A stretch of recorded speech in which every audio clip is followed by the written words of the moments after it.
बिस्मिल्लाहिर्रहमानिर्रहीम। अस्सलामु अलैकुम नाज़रीन, मैं हूं मोहम्मद ज़ुबैर, शुक्रिया और परवरिश का मुसन्निफ़, पेरेंटिंग कोच और कॉर्पोरेट ट्रेनर। नाज़रीन, बच्चों की तरबियत के अंदर एक बहुत बड़ा मसला उस वक्त खड़ा होता है जब वालिदैन बच्चों के कोच बनने के बजाय बॉस बनने की कोशिश करते हैं। जब भी कोई बॉस बनने की कोशिश करता है या बॉसी एटीट्यूड अपनाता है तो वो अपने लिए और अपने इर्द गिर्द के लोगों के लिए मसाइल खड़े करना शुरू कर देता है। ये बॉसी एटीट्यूड चाहे आला अफसर का हो, चाहे सास का हो, चाहे शोहर का हो, चाहे बीवी का हो, और बाज़ औक़ात ये बच्चों का हो जाता है। जहां आपको बॉसी एटीट्यूड नज़र आएगा वहां आपको मसाइल, नफ़रतें, रंजिशें नज़र आएंगी, और जहां आपको प्रॉपर कोचिंग नज़र आएगी वहां आपको मोहब्बतें नज़र आएंगी, वहां आपको परफॉर्मेंस बेहतर होती हुई नज़र आएगी। क्या आपने गौर नहीं किया कि बाज़ औक़ात एक पूरी टीम, चाहे वो 12 लोगों की, 15 लोगों की, 20 लोगों की टीम, उस पूरी टीम को जो कोच करने वाला होता है शख्स, उसकी तनख्वाह उन 20 लोगों से ज़्यादा होती है।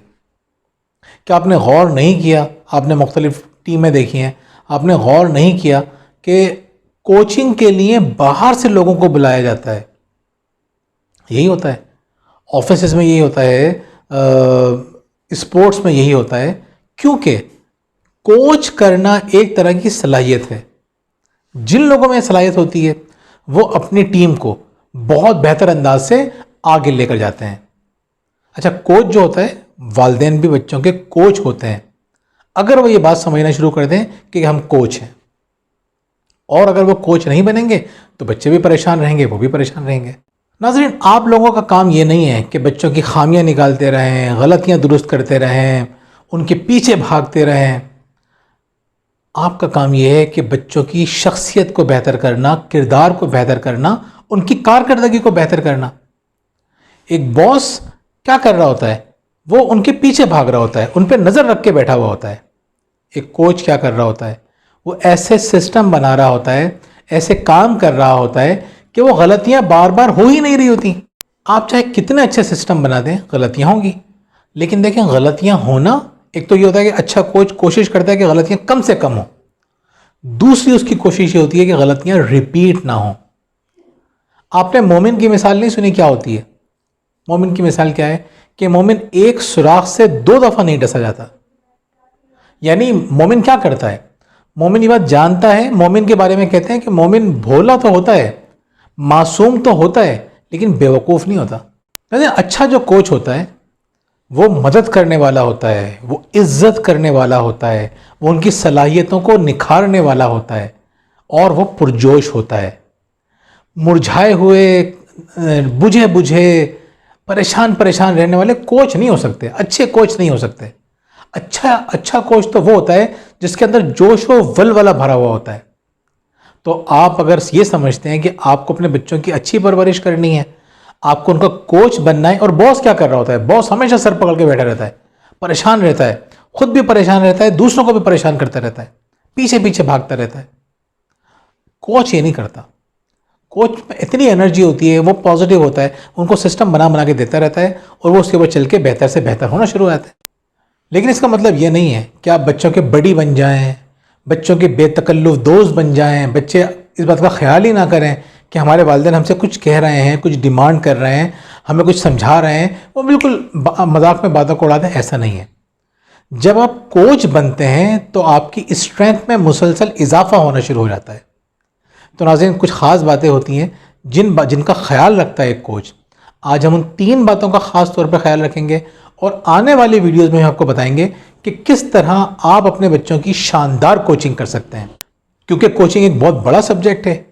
कोच जो है वो अपनी टीम का, यानी माँ बाप अगर हैं, अगर कोचिंग कर रहे हैं तो वो अपने बच्चों की ज़रूरियात को भी समझते हैं और उनकी सलाहियतों को उभारने की कोशिश भी करते हैं। और ज़रूरियात का मतलब ये नहीं होता कि उनको खाना पीना दे दिया, घर दे दिया, कपड़े दे दिए, दैट्स ऑल। वो उनकी इमोशनल नीड्स को भी समझते हैं, जज्बाती ज़रूरियात को भी समझते हैं, नफ्सियाती ज़रूरियात को भी समझते हैं, रूहानी ज़रूरियात को भी समझते हैं। तो एक अच्छा कोच इन तमाम बातों को सामने रख के अपनी टीम को जब कोच करता है तो एक बेमिसाल टीम बन जाती है। जिस टीम को एक अच्छा कोच मिल जाए, कहते ये हैं कि वो अपनी परफॉर्मेंस दिखा के रहती है। तो अच्छी टीमों के पीछे ज़्यादातर आपको अच्छे कोचेज नजर आएंगे।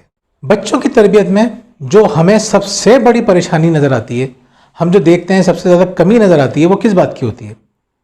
आप यकीन करें, वालिदैन हमें ये बता रहे होते हैं कि बच्चे बात नहीं सुनते, बच्चे जो है वो पढ़ते नहीं हैं, बच्चे बदतमीज़ियाँ करते हैं, शोर शराबा करते हैं, लड़ते हैं, खाना नहीं खाते हैं, और दर्जनों हमें अपने बच्चों की प्रॉब्लम बता रहे होते हैं वालिदैन। इन तमाम बातों के पीछे वालिदैन की एक बहुत बड़ी गलती होती है, जो कि हमेशा आपको एक बॉस में नज़र आएगी, कोच में नज़र नहीं आएगी। तो पहली बात क्या है कि अगर आप अच्छे कोच बनना चाहते हैं तो ये समझ लें कि बच्चे जो कुछ कर रहे हैं उसके ज़िम्मेदार आप हैं। ये बात हम आपको मुख्तलिफ अंदाज से मुख्तलिफ तरह बता चुके हैं और बार बार बताएंगे, क्योंकि बुनियादी तरीन बात है ये। जब तक मैं ये नहीं समझूंगा ना कि मेरी वजह से बच्चे गलत कर रहे हैं काम, जब तक मैं ये नहीं समझूंगा कि मेरी तरबियत का कोई पैटर्न गलत है जिसकी वजह से बच्चा बदतमीजी कर रहा है या बात नहीं मान रहा, जब तक मैं ये नहीं समझूंगा कि मैं बच्चे को समझा नहीं पा रहा, उस वक्त तक मामला बेहतर नहीं होंगे।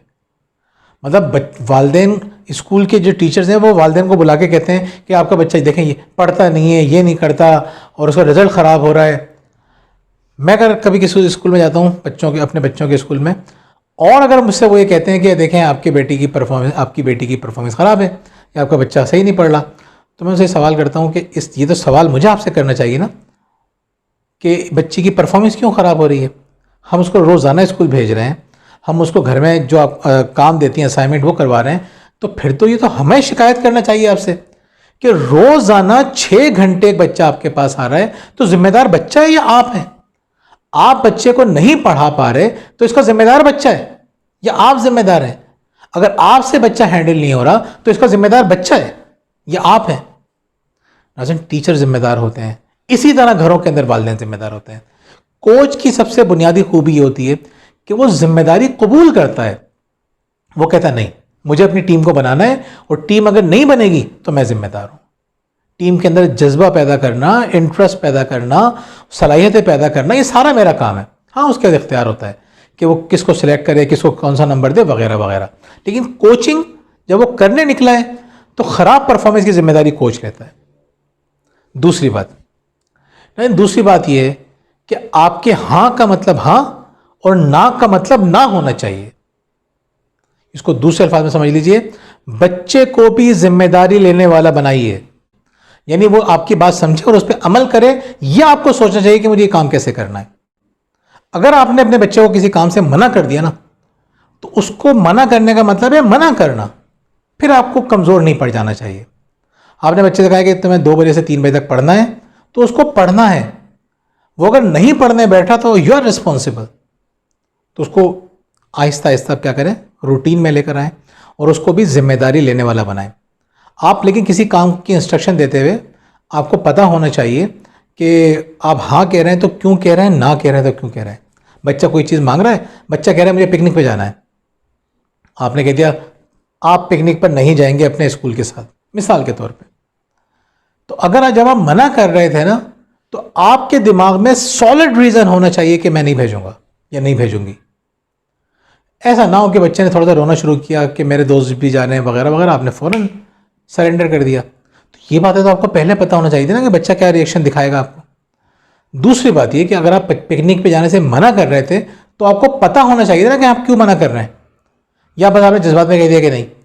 इसी तरीके से आपने बच्चे से कहा पढ़ने बैठ जाओ और बच्चा पढ़ने नहीं बैठ रहा, तो यू आर रिस्पॉन्सिबल।